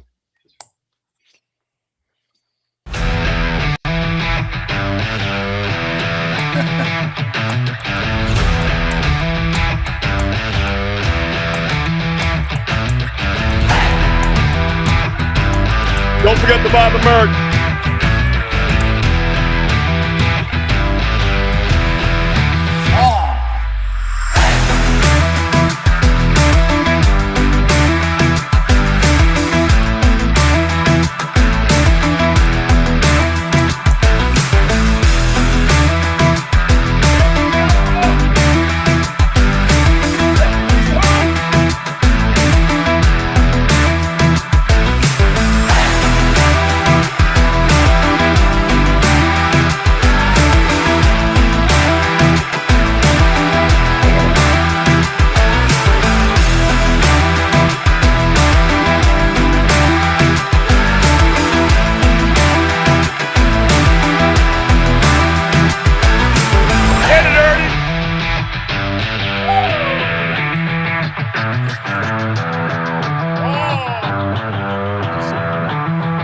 West to break it down for us. Thank you, Pamela. Video!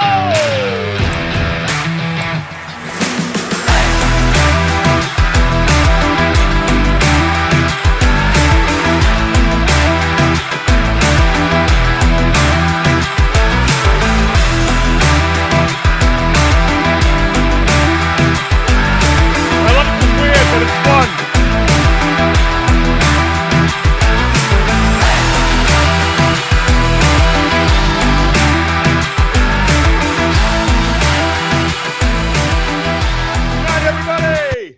Boom! Excellent.